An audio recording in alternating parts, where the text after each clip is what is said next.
वहीं मध्य प्रदेश की पूरी राजनीति इस वक्त धर्म के इर्द गिर्द सिमट गई है। सरकार ने जहां पुजारियों को कई सौगात दी, तो वहीं कांग्रेस पुजारी प्रकोष्ठ की धर्म यात्रा निकल रही है। इस दौरान धार्मिक रैली से लेकर संवाद भी हो रहे हैं। सवाल यह है, आखिर चुनावी साल में हर सियासी दल धर्म की सियासत क्यों कर रहा है?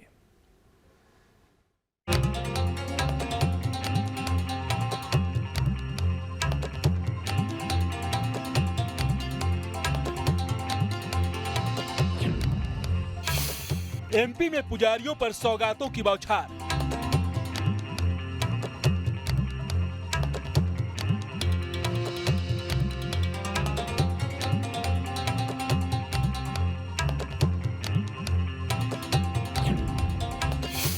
धर्म से ही सत्ता का रास्ता होगा तैयार।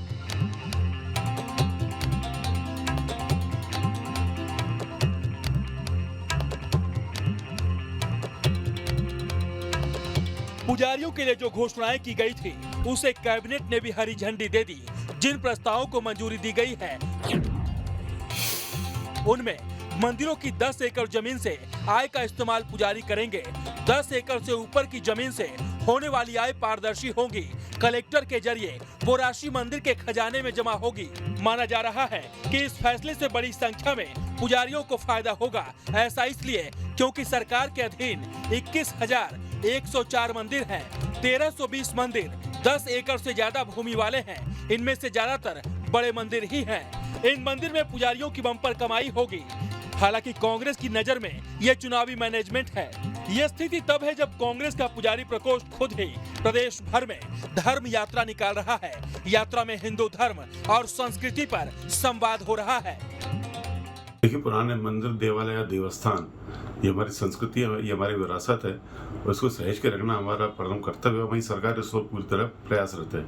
इसी बात को मद्देनजर रखते हुए सरकार ने पुजारियों को ये सुविधा दी है।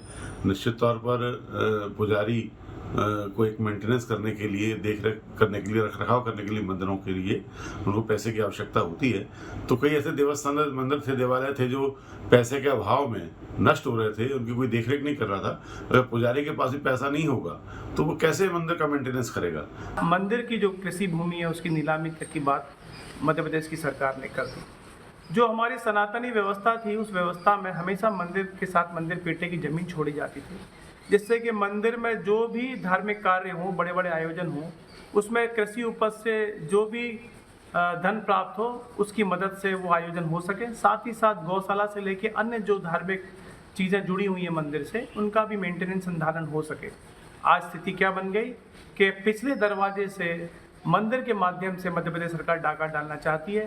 पुजारी के नाम से 10 एकड़, उसके बाद जो भी उससे इनकम होगी वो मध्य प्रदेश सरकार पे जाएगी। अब सवाल है कि आखिर सियासी पार्टियों का पुजारियों को साधने पर इतना जोर क्यों है? तो दरअसल सियासत में बड़े मंदिरों का प्रभाव रहा है। करीब 100 सीटें सीधे तौर पर प्रभावित होती है। पुजारी सध गए तो 100 सीटों पर काम बन सकता है। मंदिर से जुड़े भक्तों को साधने में आसानी हो सकती है। शिवराज सिंह कैबिनेट ने जो डिसीजन लिया है कि 10 एकड़ तक की भूमि का प्रबंधन मंदिर के पुजारियों के हाथों में होगा, ये आगामी विधानसभा चुनाव की दृष्टि से वोट को पोलराइज करने का एक बड़ा स्टेप है। लेकिन जिस पिच पर बीजेपी यानी हिंदुत्व के एजेंडे पर खेलती रही है, मध्य प्रदेश में कमलनाथ की लीडरशिप में कांग्रेस भी उस पिच पर खेलती दिख रही है। चाहे प्रदेश कांग्रेस के हेडक्वार्टर्स पर मंदिर और पुजारियों के प्रकोष्ठ की बैठक की भव्यता हो, साथ ही पूरे प्रदेश में इसी प्रकोष्ठ की धर्म यात्राएं हों। चुनावी साल में बीजेपी का फोकस कोर हिंदुत्व पर सबसे ज्यादा है। ऐसा इसलिए ताकि हिंदुत्व के पिच पर वोटों का ध्रुवीकरण हो सके। तो वहीं कांग्रेस इसलिए धर्म के रास्ते पर चल रही है ताकि ध्रुवीकरण की स्थिति न आए। मंदिरों से जमीन की नीलामी को लेकर सरकार पुजारियों को अधिकार देने जा रही है, तो दूसरी ओर कांग्रेस का कहना है कि ये संपत्ति मंदिरों की प्राचीन सभ्यता और संस्कृति से जुड़ी हुई है, जिसे लीज पर देना ठीक नहीं है।